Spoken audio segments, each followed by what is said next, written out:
You moved another woman into my house and gave her my keys. Adaeze, you're overreacting. This doesn't have to be ugly. Get out. Both of you. You have 10 minutes. You can't just throw us out. This is Preston's house too. It was never your house, Talia.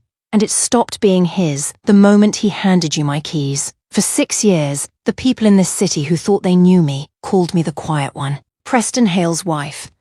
The woman who ran his boutique hospitality group from behind a desk nobody remembered the location of, who signed catering contracts and picked fabric swatches for lobby furniture and smiled politely at galas while the men in the room talked business over her head like she was part of the centerpiece arrangement. Soft-spoken. Punctual. Forgettable in exactly the way I had trained myself to be. What none of them knew, what Preston himself had stopped bothering to wonder about somewhere around year 3, was that before I was Adaeze Hale, I was Adaeze Solano. And the name Solano did not open doors in this city so much as it built half of them. My father ran an organization that never had a name printed on any letterhead, the kind of operation that moved through ports and warehouses and quiet arrangements with quiet men. An empire built on discretion long before it was ever built on money. When he died, he did not leave it to the loudest of his children. He left it to the one who understood, even as a girl standing at the edge of his study listening through a cracked door, that the people who survive in that world are never the ones shouting. They are the ones nobody thinks to watch. I buried that name the day I married Preston Hale. I told myself it was a fair trade, an empire for a home. Danger for dinner at 6, homework at the kitchen table. A husband who kissed me on the forehead before he left for work and called just to say he was thinking about me, back when he still remembered to. I told myself quiet meant safe. I told myself the woman I built to fit inside his tidy, sunlit world was still somewhere underneath entirely mine, just resting, waiting for a life that would never need her again. 6 years is a long time to practice disappearing. Long enough that I nearly believed the disappearing act myself. Long enough to learn the names of every vendor at Hale Hospitality Group, to sit in board meetings taking notes nobody read, to be praised at company dinners for being such a gracious, undemanding presence beside my husband. Long enough that when I looked in the mirror some mornings, I had to remind myself that the woman standing there had once given an order that made grown men change continents. I remember the week I buried Solano for good. Preston took me to the first property he ever bought, a damaged inn downtown, and stood in the empty lobby describing everything it could become. There was water in the ceiling, dust on the windows, and absolute certainty in his voice. I mistook that certainty for the kind of strength I wanted beside me. I almost told him who I was that night. Instead, I promised myself there would be a better time, some quiet evening, when our marriage felt strong enough to hold the truth. That evening never came because I kept making the ground look solid rather than testing whether it actually was. I learned to speak in the register he preferred. Softer, slower. I let him finish sentences I already understood, nodded through decisions I could have made faster, and placed his name first on documents because it mattered more to him than it did to me. I called it generosity, patience, even love.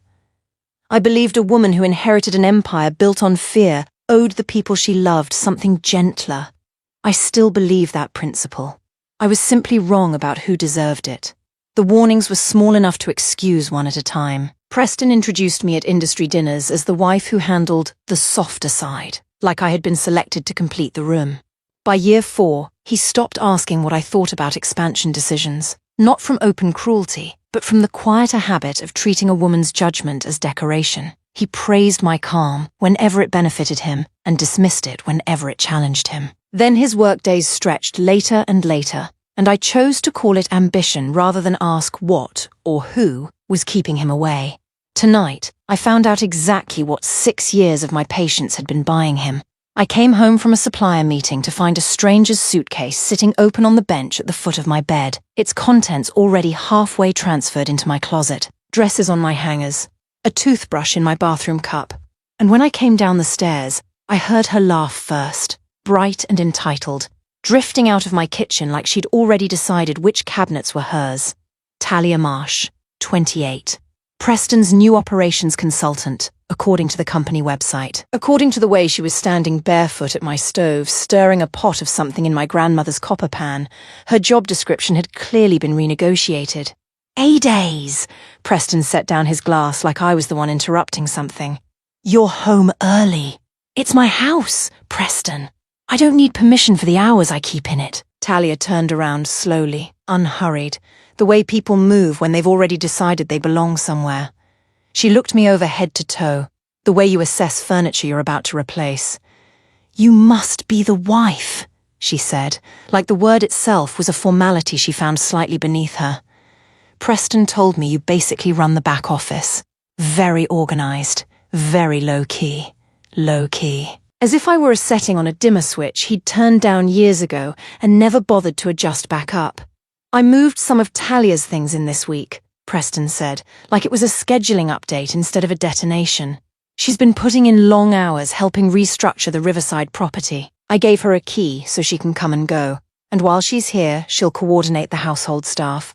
It made sense for her to stay instead of commuting. He had not merely brought his mistress into my home. He had handed her my key, my rooms, and the authority to behave as though she were the woman of the house. I looked at the family photo on the hallway console, the one from our anniversary trip 2 years ago, back when he still reached for my hand without thinking about it. I looked at the dining room where I had eaten dinner alone 5 nights this week while Preston claimed later and later hours at the office. I looked at this woman standing in my kitchen in a robe that still smelled faintly of his cologne, stirring a sauce in a pan that had belonged to my grandmother, who had carried it across an ocean with nothing else. And something in me that had been sleeping for 6 years opened its eyes, fully, all at once, the way a light comes on in a room you forgot you owned.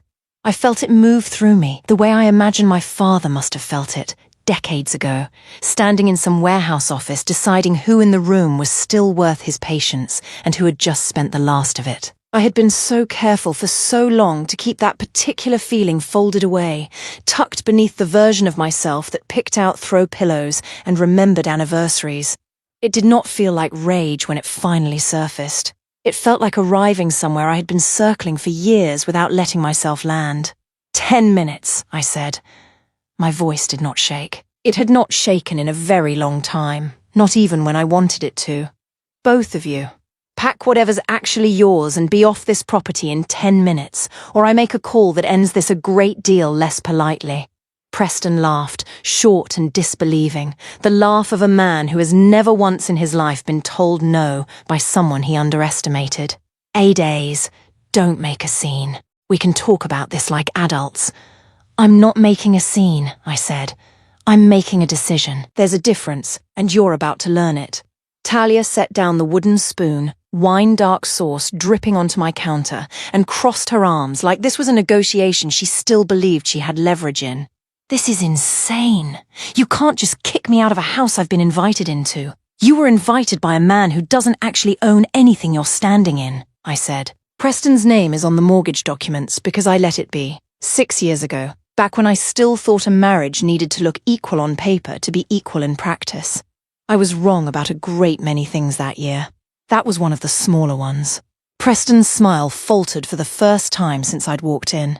What are you talking about? I'm talking about the fact that this house, the Riverside property you two have been so busy restructuring together, and roughly 40% of Hale Hospitality Group's actual operating capital all trace back to a woman you've spent 6 years describing to people as low-key, I said. You built a life on top of a foundation you never once asked about, Preston. Tonight you're finding out what's underneath it.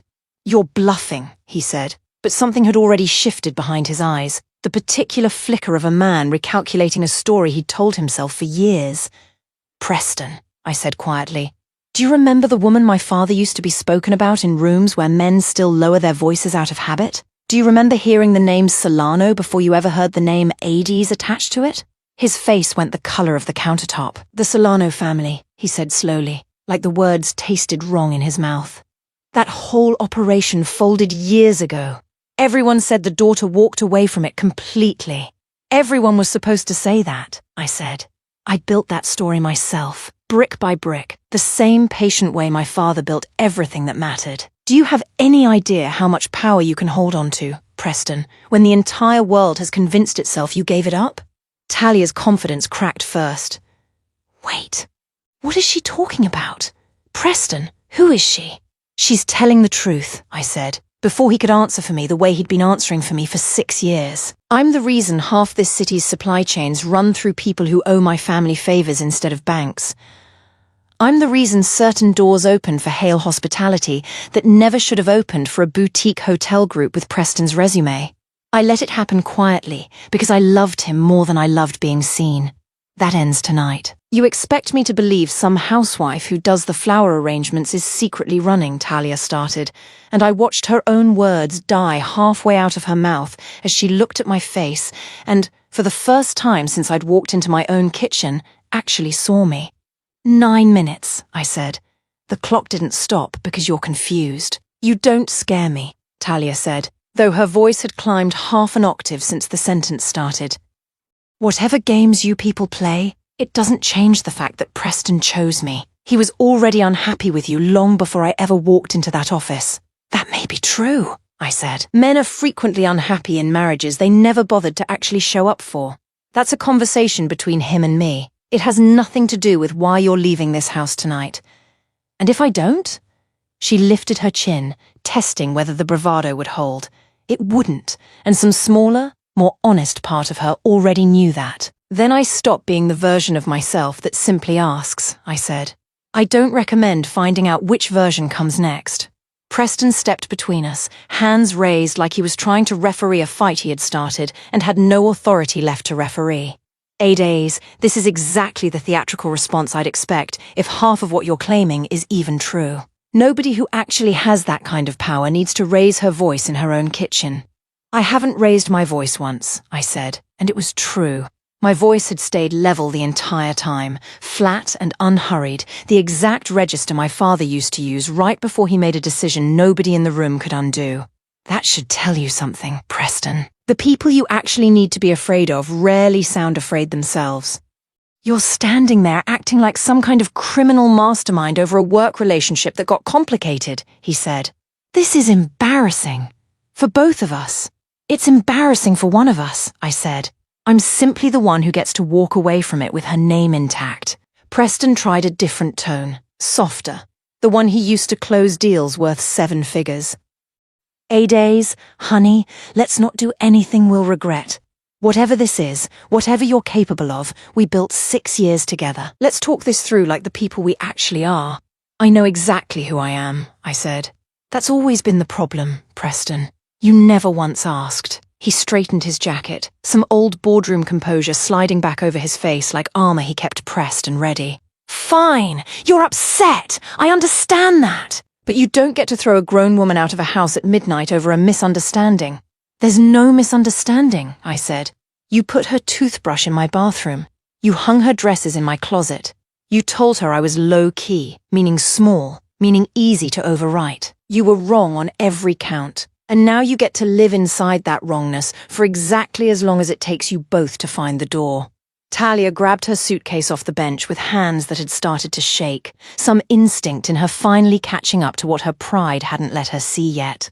Preston, you told me she'd be fine with this eventually. You told me she basically already knew and didn't care. He tells everyone what's convenient, I said. It's the only way men like Preston sleep at night. They convince themselves the woman across the table is smaller than she actually is, so the lie doesn't feel like a lie. It just feels like management. The kitchen went quiet except for the sauce cooling in my grandmother's copper pan. It had crossed an ocean with her and sat at every family dinner she hosted. Now it rested on my stove beside a husband who still believed he could negotiate his way out of what he had done.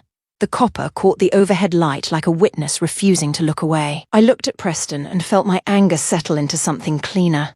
Clarity arrived the moment I stopped arguing with myself about what I already knew. I picked up my phone off the counter and dialed a number I had not used since the week before my wedding. 6 years of dust sitting on top of a line that had never actually gone cold. It rang twice. Miss Solano. The voice on the other end was careful, immediate, a voice that had been waiting 6 years for exactly this call. It's been a long time. Preston's face changed the second the name left my mouth, watching me say a version of myself he had never been introduced to. Who is that? Oh, say, I said, not to him, but into the phone, to the man who had run my organization's daily operations while I played house in a life that was never supposed to require me to disappear this completely. I need eyes on Talia Marsh by morning. Full picture. Family, employer, why she's really at Hale Hospitality. And pull everything current on the Riverside restructuring Preston's been running without me. Understood, Miss Solano, Adaeze said. Should I loop in the rest of the team? Wake all of them, I said. Tell them the wife they thought had gone quiet just got loud again. For the first time that night, I let the silence work for me. Before I tell you how far Preston's mistake reached, answer this honestly. What would you have done the moment your husband handed another woman the keys to your home? Preston's mouth opened, and nothing useful came out of it. Talia had gone very still by the doorway, suitcase in hand, watching the two of us like she'd wandered into a play where she'd been given the wrong script. "You're the Mafia Queen," Preston said finally, slowly, testing each word like it might collapse under him if he said it wrong. "I'm the Mafia Queen," I confirmed. "And you just moved your mistress into my house and told her I was low-key." Talia found her voice again, thinner now, less certain. "He told me you two were basically over. He said you'd take a settlement and go quietly. He tells himself that too," I said. It's easier than admitting he never once wondered who he was disappointing. I turned to her fully for the first time since I'd walked in, and let her see, without softening any of it, exactly what she'd been standing in front of for the last several months without knowing it.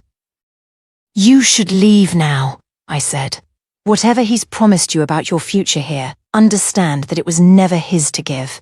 It never belonged to him. It belonged to me the entire time, and I only just decided to remember that out loud." She left without another word, heels striking too fast against my hardwood floor, out into a night she had clearly not expected to end this way. Preston stood alone in the kitchen with me, the sauce she'd been stirring going cold in my grandmother's pan, and for the first time in 6 years, I watched him look at me and actually try to see who was standing there. "So what happens now?" he said. "You destroy me? Take everything? Leave me with nothing, the way people say people like you always do?" "People like me don't take everything," I said. "We take exactly what's owed, and not one thing more. There's a difference, Preston. You should have learned that before you decided I was too soft to notice what you were doing under my own roof." The next morning, I sat in a room I had not set foot in for 6 years, a converted floor above a shipping brokerage downtown that still, to this day, only answered to my family's name. My old people filed in one by one, older now, careful in the way loyal people get careful when the person they've been waiting for finally comes back, but unmistakably relieved to see me at the head of the table again. "Miss Solano," Adaeze said, sliding a folder across the table. "Talia Marsh, full picture." Talia, it turned out, was not simply an opportunist who had spotted a wealthy, inattentive husband and made her move. She was the niece of Corrine Vale, the woman who owned Meridian Lodging Partners, the boutique hospitality chain that had spent the better part of 2 years trying and failing to buy out Hale Hospitality's most valuable downtown properties. Talia had taken the operations consultant position at Preston's company 8 months ago, at her aunt's suggestion, with one quiet, unspoken mandate: get close enough to learn what Meridian couldn't get through negotiation. She had not just been sleeping with my husband. She had been mapping his company from the inside, feeding pricing structures and lease terms and vendor contracts back to a rival firm circling Hale Hospitality like it already smelled blood in the water. Preston had let a stranger into his bed and his boardroom at the same time, and he had been too flattered by the attention to notice she was taking notes the entire way through. "He has no idea," Adaeze said. "The board doesn't either." Riverside's lease renegotiation she helped with last quarter went almost entirely in Meridian's favor. It's not a coincidence. It's a blueprint. I flipped through the folder slowly, watching 6 months of carelessness laid out in timestamps and forwarded emails.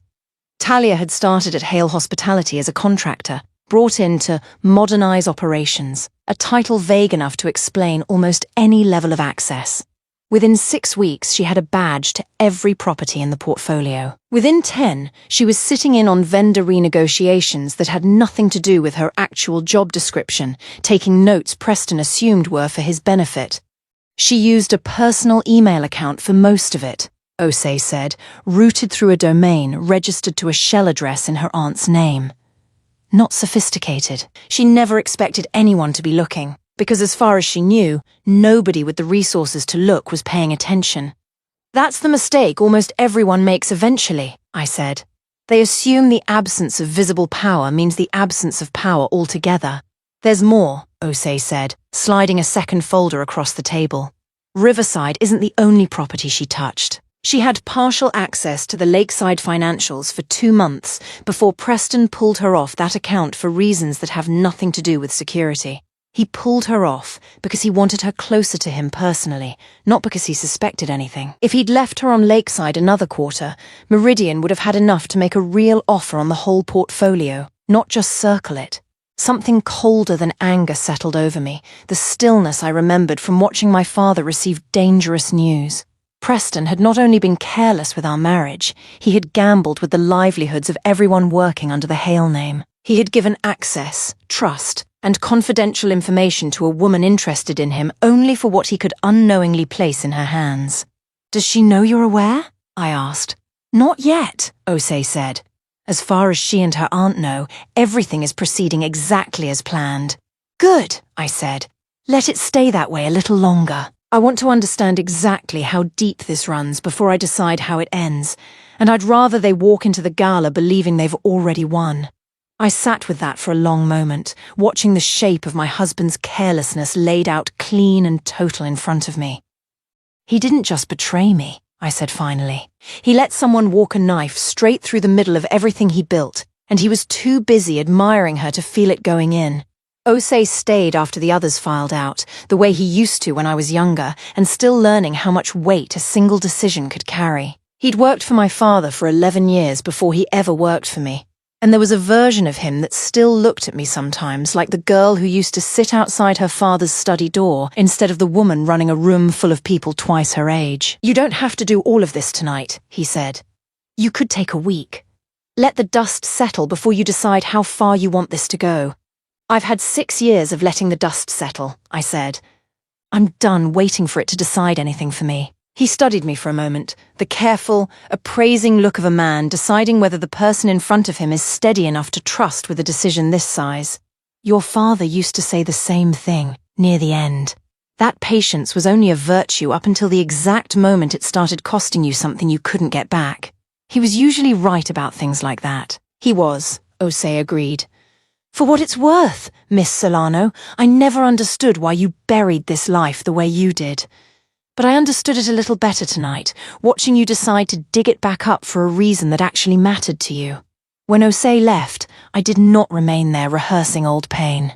I opened the first folder, called for the property ledgers, and began turning 6 years of invisible labor into evidence nobody could dismiss. I sat with that for a long while after he left, alone in a room that had once belonged entirely to my father, thinking about the specific, patient kind of strength it takes to sit quietly through years of being underestimated, waiting for the exact moment when patience stops being a virtue and starts being a weapon you finally decide to pick back up. That evening, Preston's mother arrived at what used to be our house before I had every lock changed that afternoon, standing on the front step with the particular fury of a woman who has never once had to knock before being let in. Adaeze. Vivienne Hale swept past me into the foyer like she still had a key, wearing the indignation of a mother who had spent years mistaking access for authority. She did not look for permission. She had never needed it, and expected the habit to survive tonight. "Preston told me everything. Some fantasy about you being connected to organized crime, throwing that poor girl out into the street like a common." "It's not a fantasy, Vivienne. Don't be absurd. You arrange centerpieces for a living. I won't have you humiliating this family with delusions of grandeur because my son made a mistake." I let her finish. I had learned a long time ago that people reveal the most about what they're afraid of in the seconds right before you correct them. "Would you like to know why Riverside's insurance underwriter approved a policy for a property with 3 unresolved fire code violations last spring?" I asked. "Because I made a phone call." "Would you like to know why the health inspector who was supposed to shut down the Lakeside kitchen 2 years ago suddenly decided the paperwork was in order? Because I made a phone call." "I have been quietly keeping your son's company standing upright for 6 years, Karine, one call at a time, and neither of you ever once thought to ask how a company with Preston's spending habits kept surviving its own mistakes." Her face went very still. "That's not possible," You're a housewife. I was a housewife the way a sleeping dog is harmless, I said, right up until something worth waking up for walks through the door. You expect me to believe my son married into some kind of criminal royalty and never mentioned it in 6 years of holidays and dinners? I expect you to believe exactly what you're standing here refusing to believe, I said, which is that you spent 6 years underestimating a daughter-in-law you decided wasn't worth the effort of actually knowing. You corrected my posture at your own dinner table once, Corinne. You told me a good wife doesn't speak first in a room full of men. I let that go. The way I let a great many things go, because I thought silence was the price of belonging to this family. I've stopped believing that. You're punishing an old woman for etiquette lessons, she said, though her voice had lost some of its certainty. I'm not punishing you at all, I said. I'm simply done pretending I didn't hear you the first 10 times you said it. Preston came in behind her just in time to hear the last of it, and I watched something in him finally understand the scale of what he had spent 6 years standing next to without recognizing it.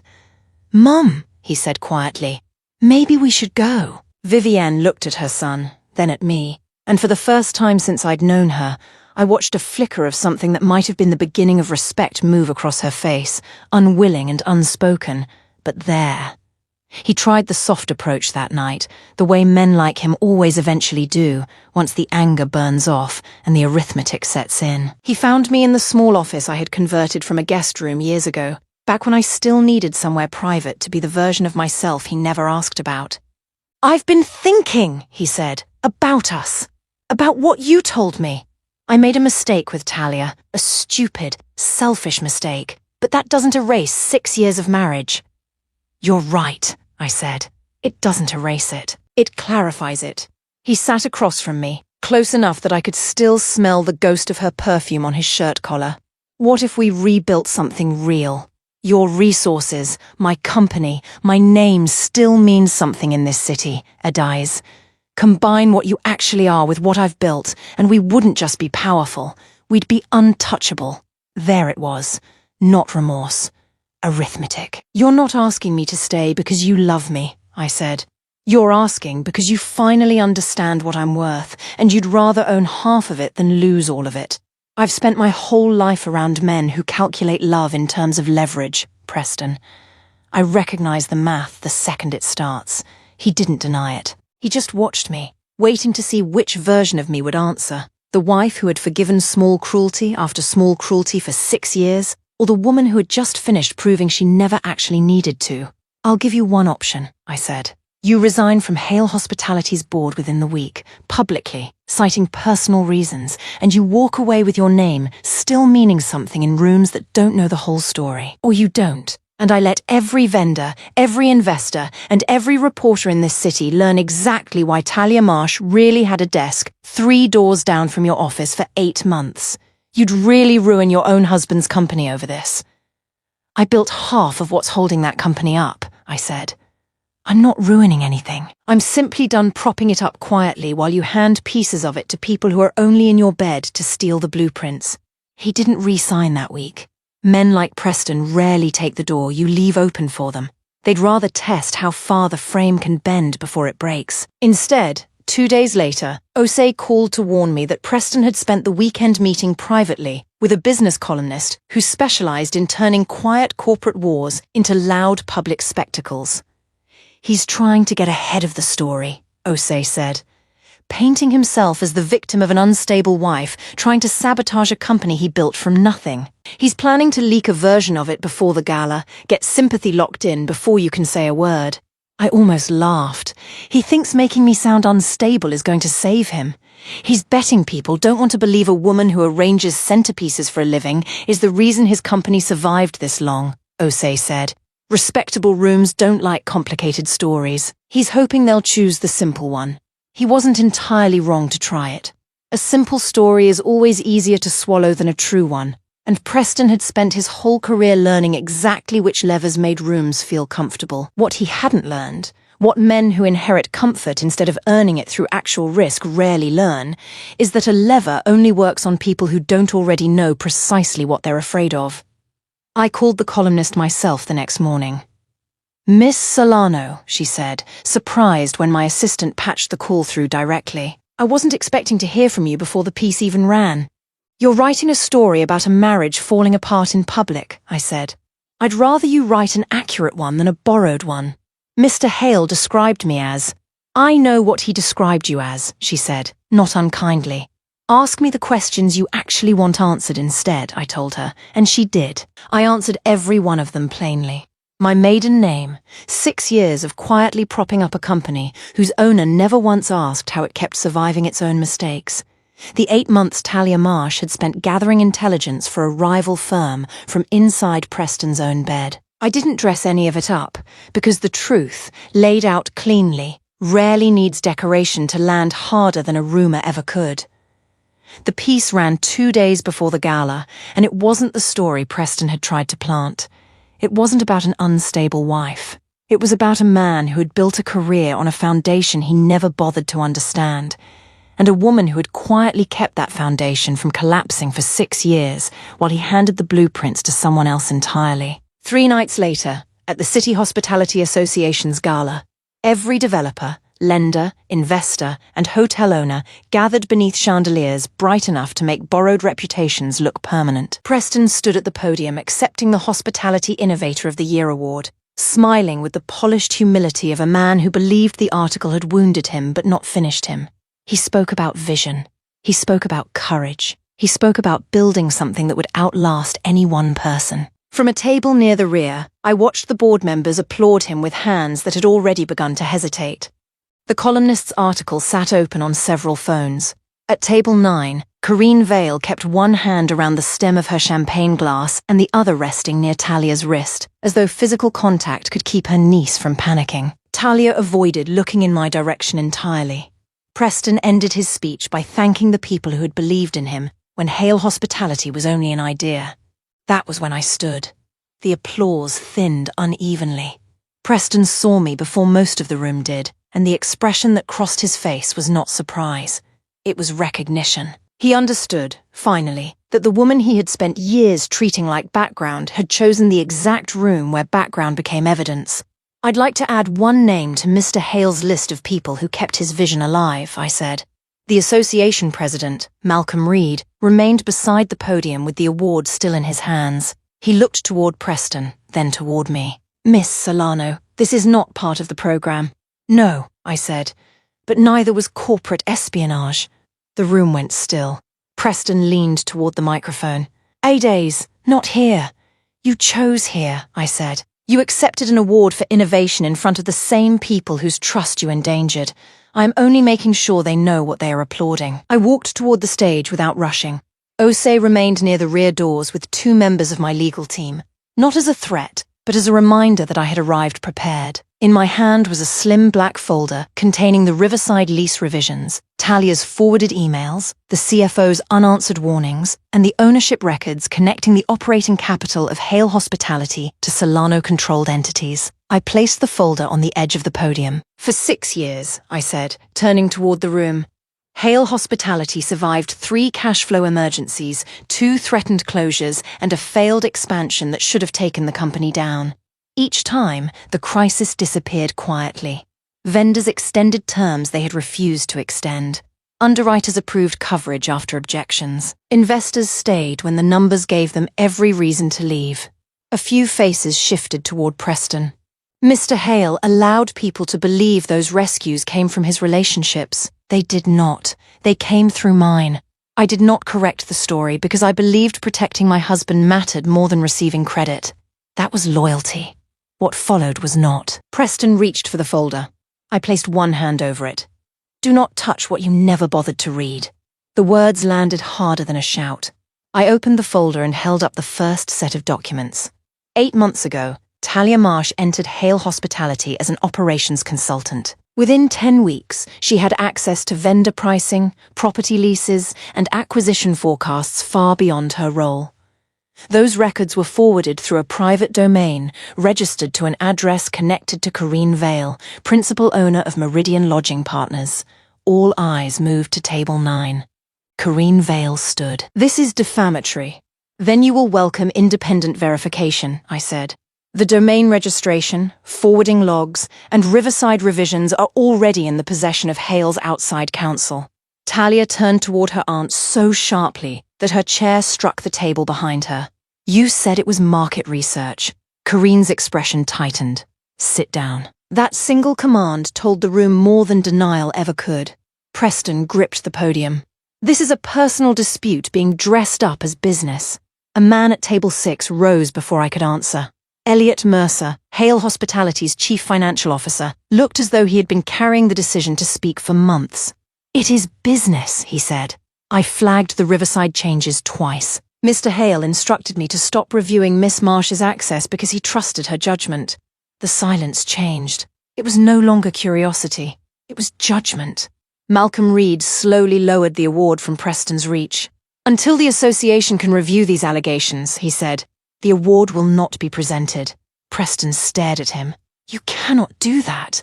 "I just did." At the Hale board's table, the chairwoman leaned toward another director.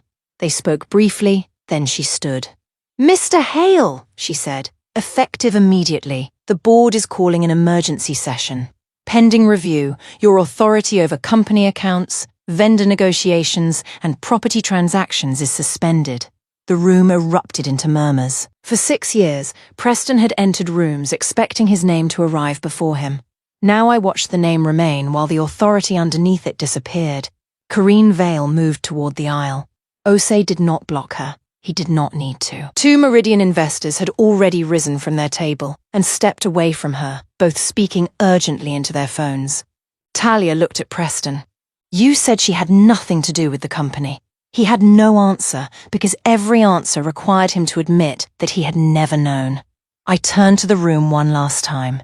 This is not revenge for an affair. Betrayal inside a marriage is private until the betrayal carries confidential documents into a competitor's hands. I am not asking anyone here to punish Mr. Hale for failing me as a husband. I am asking this industry to judge what he did as a steward of other people's livelihoods. That distinction mattered. I could see it settle across the faces of employees and board members who had no interest in our marriage but every reason to care about their pensions, contracts, and jobs. Preston stepped away from the microphone. "What do you want?" It was the first honest question he had asked me in years. "The truth on the record," I said. "Protection for the employees you placed at risk, and control returned to the people who actually kept the company standing." His eyes moved from the suspended award to the board, from the board to Talia, and finally to me. He had made his mistress woman of my house because he believed I would leave quietly. Instead, the woman he called quiet had taken back the house, the company, and the room. Security did not drag anyone away. No one needed to. Talia and Corinne Vale left beneath the gaze of 400 people who now understood exactly why they were leaving. Preston remained beside the empty award stand, surrounded by the wreckage of a reputation that had survived only as long as nobody examined its foundation. By morning, Meridian's 2 largest investors had frozen new commitments. The Hale board appointed an independent review committee and named me interim executive chair. Not because of my marriage, but because the records proved that the company's operating stability had depended on my capital and decisions for years. The association issued a statement confirming that Preston's award had been withdrawn pending investigation. The consequences began immediately, publicly, and without a single threat from me. All I had done was stop carrying the truth in silence. She tried to reach me once, a week after the gala. A number I didn't recognize calling my office line until my assistant finally put it through out of curiosity more than protocol. "I didn't know about any of it," Talia said, before I'd even confirmed who I was. "The espionage part. My aunt asked me to take the job, and I thought it was just networking. I didn't know she was using me to steal information." "You knew enough to move your things into a married man's house," I said. "You knew enough to call his wife unremarkable to her face without ever once asking who she actually was. I'm not interested in relitigating which parts you claim you didn't know. So what? You're just going to let my whole career fall apart over one mistake?" "I'm not doing anything to your career, Talia," I said. I stopped protecting it. "Those aren't the same action, even if they land the same way." "That's not fair." "Fair would have been you asking a single question before you unpacked your suitcase in my closet," I said. "You didn't. You assumed the quiet woman upstairs wasn't worth the courtesy of finding out who she was first. I'm simply letting you live inside the assumption you made.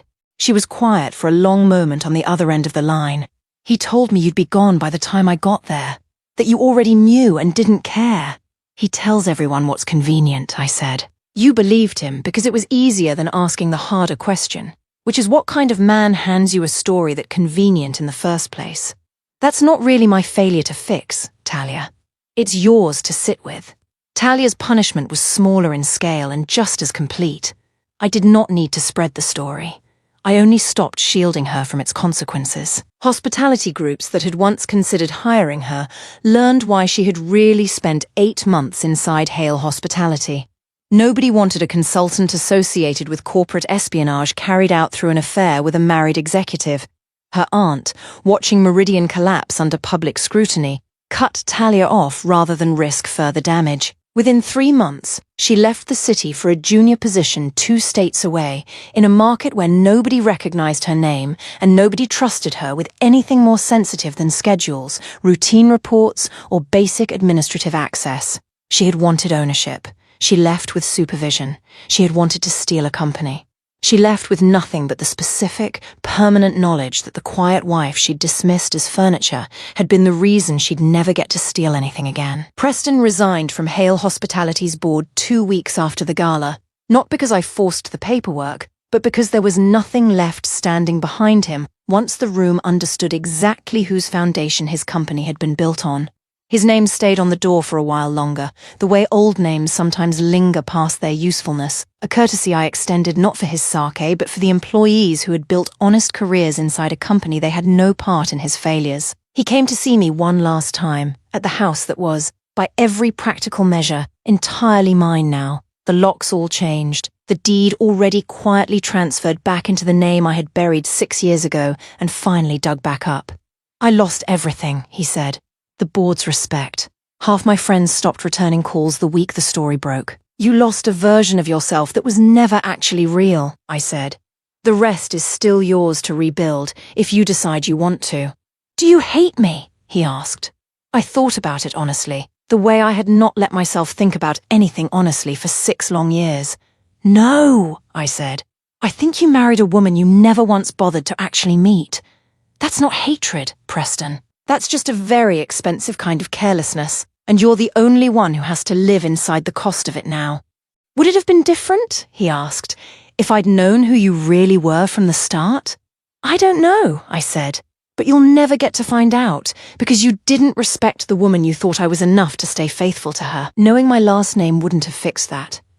It would have just made you afraid of the wrong thing, instead of ashamed of the right one. He looked around the office like he was seeing it clearly for the first time, the framed photograph of my father on the shelf he'd never once asked about, the small brass compass on the desk that had belonged to a grandfather he'd never known existed. You kept all of this in the house the whole time, right under my nose. Right under your nose, I agreed. You were simply never curious enough to look up from your own reflection long enough to notice. I used to think I knew everything about you, he said quietly. Now I'm not sure I knew anything at all. You knew the parts I let you see, I said. That's not the same as knowing someone, Preston. It's just knowing the room they agreed to let you stand in. What happens to us now? Not the company. Us. There isn't an us, I said, gently, because there was no longer any need for the words to have an edge to them. There's a version of you that gets to decide, somewhere 2 states from here, whether he wants to build something honest this time. And there's me, standing exactly where I should have been standing for 6 years, if I hadn't spent so much of it trying to make myself smaller for someone who never once asked me to. He left that night without another word, and for the first time in 6 years, the house felt like it belonged entirely to the person who had actually built it. In the months after the gala, I stopped thinking of my father's crown as something I had recovered.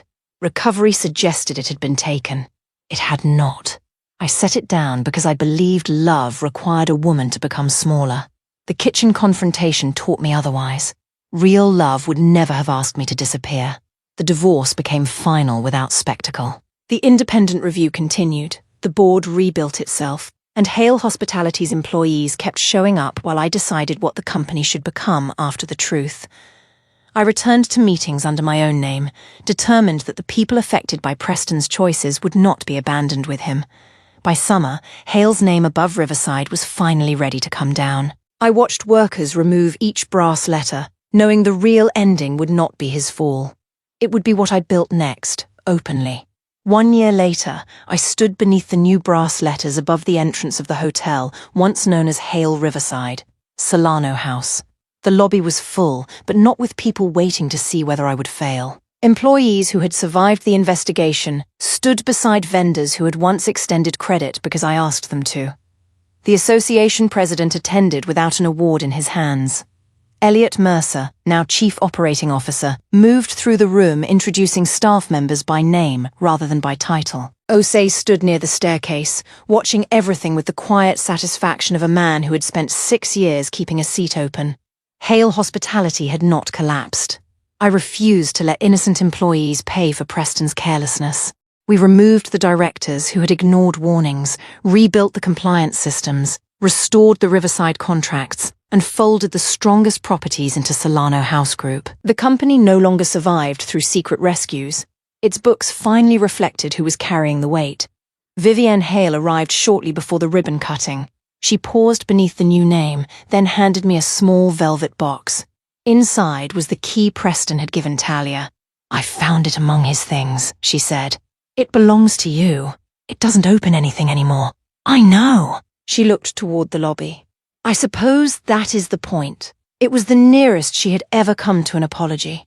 I accepted the key, not because I needed it, but because some symbols deserved to be returned to the person from whom they were taken. Preston did not attend. He had moved 2 states away and started managing a modest inn under a partner's name. Adaeze occasionally received reports that he arrived before sunrise, reviewed every invoice himself, and no longer introduced success as something he had built alone. I did not mistake change for redemption, and I did not confuse distance with punishment. His future belonged to the choices he made after losing access to mine. Talia left hospitality altogether. Corrine Vale's company dissolved after its remaining partners withdrew. I did not chase either woman beyond the evidence. Their consequences came from the rooms that stopped trusting them, not from anything I needed to arrange. When it was time to cut the ribbon, Adaeze offered me the ceremonial scissors. "Your father would have wanted to see this," he said. "My father wanted me to know when to keep power quiet," I replied. He never taught me that I had to keep myself quiet with it. The doors opened. Staff, guests, and reporters moved into the restored lobby beneath my family's name. I remained still for 1 moment, the old key resting in my palm. For 6 years, I believed love required me to lower my voice, hide my history, and make myself small enough for a man to feel tall beside me. I no longer regretted the woman who tried. She had not been weak. She had been generous with someone who treated generosity like permission. I closed my fingers around the key and handed it to Adaeze for the company archive. Love was never supposed to cost me my name. I am Adaeze Solano. I was the mafia queen before Preston Hale called me his quiet wife, and I remained one after the whole city learned what his carelessness had hidden. He made his mistress woman of my house. I took back the house, protected the people inside the company, and built something neither of them could enter with a borrowed key. Real power does not need to announce itself twice. By the time the doors of Solano House opened, no one in the city mistook my silence for weakness again.